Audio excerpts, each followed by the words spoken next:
Sanctus, Sanctus, Sanctus Dominus Deus Sabaoth. Bapak, Ibu, dan saudara-saudariku yang terkasih, dalam Tuhan kita Yesus Kristus, salam sejahtera untuk kita semua. Berkat Allah yang Maha Kuasa senantiasa menyertai kita. Hari Rabu tanggal 24 Januari tahun 2024 adalah peringatan wajib Santo Fransiskus de Sales, Uskup dan Pujangga Gereja. Fransiskus lahir di Savoia 21 Agustus tahun 1567.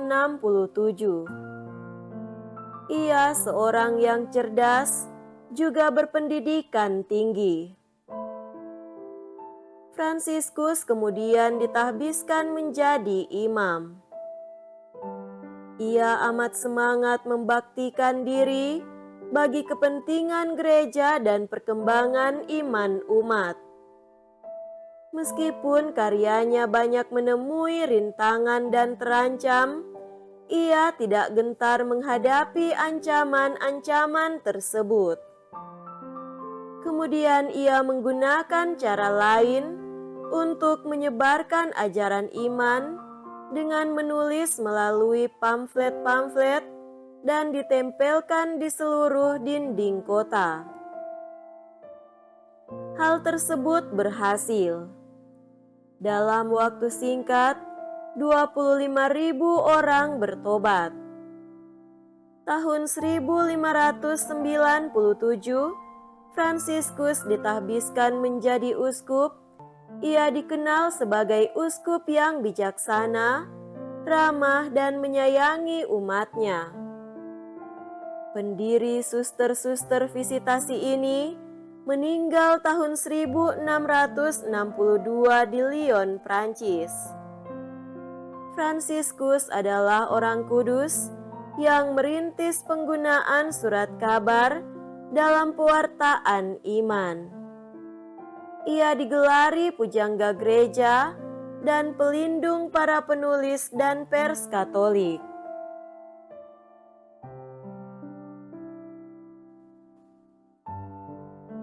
Marilah kita mendengarkan dan merenungkan bacaan-bacaan kitab suci.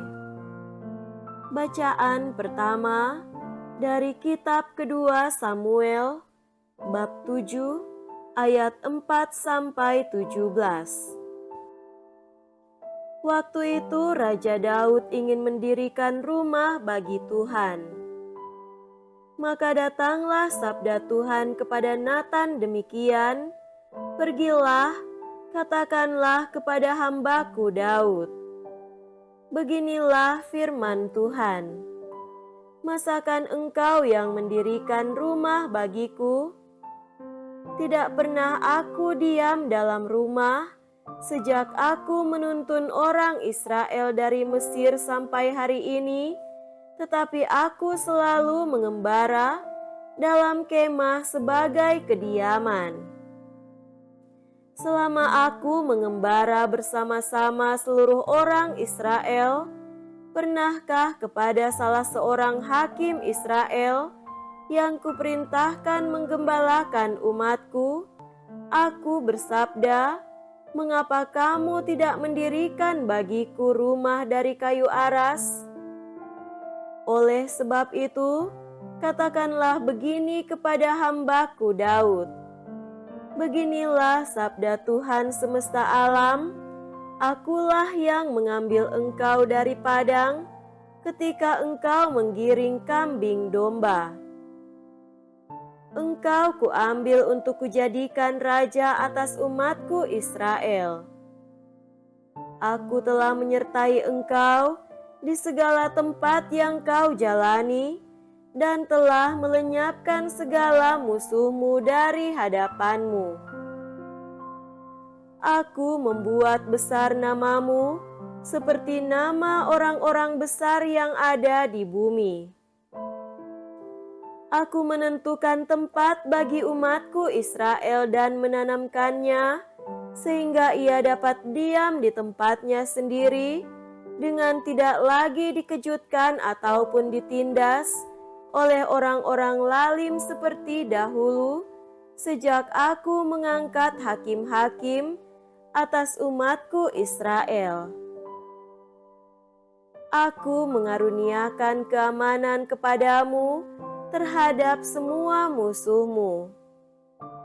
Juga diberitahukan Tuhan kepadamu, Tuhan akan memberikan keturunan kepadamu.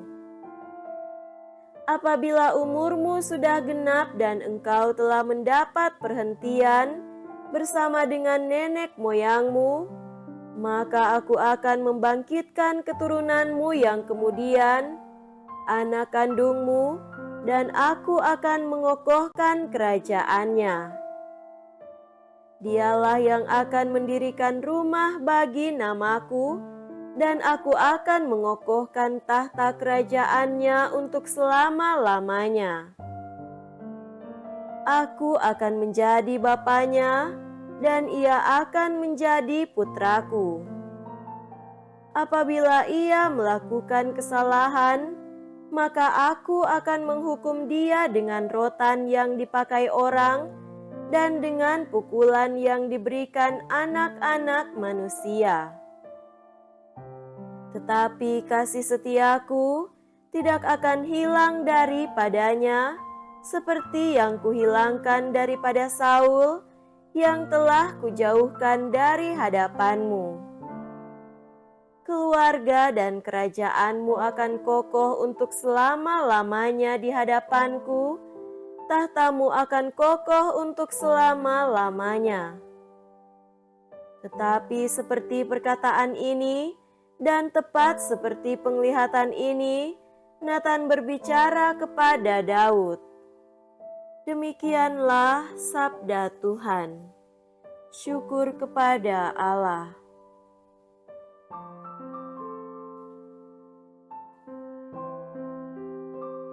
Semoga Tuhan beserta kita sekarang dan selama-lamanya. Inilah Injil suci menurut Markus. Dimuliakanlah Tuhan. Injil Markus bab 4 ayat 1 sampai 20. Pada suatu hari, Yesus mengajar di tepi danau Galilea. Maka datanglah orang yang sangat besar jumlahnya mengerumuni dia, sehingga ia terpaksa naik ke sebuah perahu yang sedang berlabuh. Lalu duduk di situ, sedangkan semua orang banyak itu ada di darat, di tepi danau itu. Dan Yesus mengajarkan banyak hal kepada mereka dalam bentuk perumpamaan. Dalam ajarannya itu, Yesus berkata kepada mereka, "Dengarlah, adalah seorang penabur keluar untuk menabur. Pada waktu ia menabur, sebagian benih itu jatuh di pinggir jalan, lalu datanglah burung dan memakannya sampai habis. Sebagian jatuh di tanah yang berbatu-batu, yang tidak banyak tanahnya, lalu benih itu pun segera tumbuh karena tanahnya tipis. Tetapi sesudah matahari terbit, layulah ia dan menjadi kering karena tidak berakar. Sebagian lagi jatuh di tengah semak duri, lalu makin besarlah semak itu dan menghimpitnya sampai mati, sehingga benih itu tidak berbuah. Dan sebagian jatuh di tanah yang baik, lalu tumbuh dengan subur dan berbuah. Hasilnya ada yang 30 kali lipat, ada yang 60 kali lipat, ada yang 100 kali lipat." Dan Yesus bersabda lagi, "Siapa mempunyai telinga untuk mendengar, hendaklah ia mendengar." Ketika Yesus sendirian, pengikut-pengikutnya dan ke-12 murid menanyakan arti perumpamaan itu. Jawabnya, "Kepadamu telah diberikan rahasia kerajaan Allah, tetapi kepada orang-orang luar, segala sesuatu disampaikan dalam perumpamaan, supaya sekalipun melihat, mereka tidak menangkap, sekalipun mendengar, mereka tidak mengerti, biar mereka jangan berbalik dan mendapat ampun." Lalu Yesus berkata kepada mereka, "Tidakkah kamu mengerti perumpamaan ini? Kalau demikian, bagaimana kamu dapat memahami semua perumpamaan yang lain?" Penabur itu menaburkan sabda. Orang-orang yang di pinggir jalan, tempat sabda itu ditaburkan, ialah mereka yang mendengarkan sabda, lalu datanglah iblis dan mengambil sabda yang baru ditaburkan di dalam mereka. Demikian juga yang ditaburkan di tanah yang berbatu-batu, ialah orang-orang yang mendengar sabda itu dan segera menerimanya dengan gembira, tetapi sabda itu tidak berakar dan tahan sebentar saja.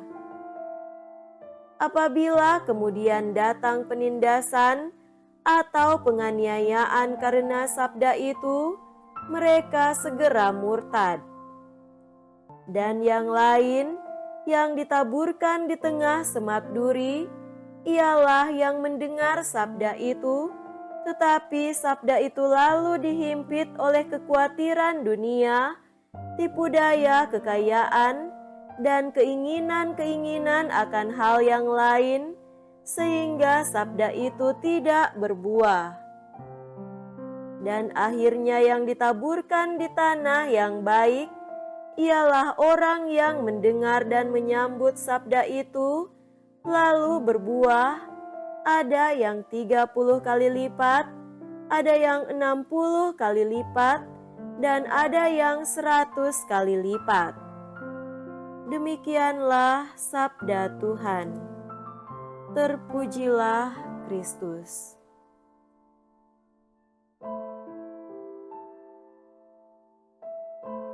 Saudara-saudariku yang terkasih dalam Tuhan kita Yesus Kristus, tema renungan kita pada hari ini adalah tantangan pewartaan firman. Yesus seringkali mengajar orang banyak dan murid-muridnya dalam bentuk perumpamaan. Perumpamaan merupakan kisah dari kehidupan sehari-hari yang menceritakan dan menggambarkan kebenaran rohani tertentu atau yang menyatakan tentang kerajaan Allah. Meskipun demikian, kebenaran rohani ini tersembunyi bagi orang-orang yang tidak percaya. Sedangkan bagi orang yang percaya, kebenaran rohani ini dapat dipahami dengan baik. Seringkali Yesus mencela ketidakpercayaan para murid-Nya. Yesus mengajarkan perumpamaan ini dengan tujuan untuk mengingatkan murid-murid-Nya yang sejati agar jangan terkejut bila melihat kejahatan di dalam lingkungan sekitarnya. Perumpamaan kadang-kadang dapat menuntut orang untuk mengambil keputusan. Saudara terkasih, melalui perumpamaan tentang seorang penabur, Yesus menyampaikan bagaimana kondisi hati yang baik untuk menerima firman Allah. Hati yang baik itu bagaikan tanah yang baik atau subur. Tanah yang baik senantiasa diolah, dibersihkan dari rumput ilalang, dipupuk, dan mendapatkan siraman air serta sinar matahari yang cukup. Tanah yang baik juga mengandung unsur hara yang mendukung pertumbuhan benih tanaman. Kondisi tanah seperti ini penting untuk menjamin bahwa benih yang tumbuh dapat menghasilkan buah yang baik dan berlimpah. Inilah tanah yang ideal. Namun, dari perumpamaan tentang seorang penabur ini, kita menemukan kondisi lain yang tidak ideal. Kondisi ini menjadi tantangan tersendiri bagi benih yang ditabur. Ada kondisi di pinggir jalan yang tanahnya agak keras karena sering diinjak orang. Orang baik akan membiarkan benih itu tumbuh dengan segala resikonya, tetapi orang jahat atau iblis akan mengambil firman itu. Ada kondisi tanah berbatu yang sedikit tanahnya. Kondisi ini menyatakan iman yang masih tipis dan mudah koyak oleh penindasan dan penganiayaan. Sedangkan kondisi tanah yang telah ditumbuhi semak duri membuat benih itu tidak tumbuh leluasa. Kondisi firman yang terhimpit semak duri kemegahan dunia membuat hati manusia menjadi bimbang dan ragu-ragu untuk melangkah maju dengan pasti. Saudara-saudari yang terkasih, perumpamaan tentang seorang penabur ini menampilkan 3 tantangan bagi persebaran dan pertumbuhan firman Tuhan, yakni godaan iblis yang akan mengambil firman Tuhan kapan saja ada situasi penindasan dan penganiayaan bagi orang yang percaya, dan ada kekhawatiran yang timbul karena himpitan kemegahan dunia. Sebagai orang percaya, kita berupaya untuk selalu waspada akan tantangan bagi pertumbuhan firman Tuhan di dalam hati kita.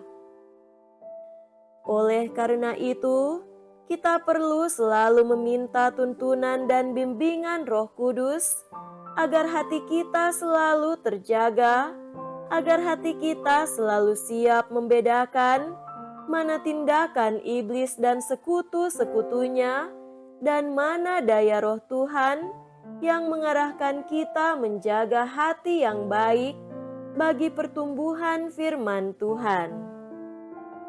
Semoga firman Tuhan senantiasa berbuah dalam peri hidup kita dari hati yang selalu terbuka untuk mendengarkan dan menyambut firman itu. Semoga demikian. Amin.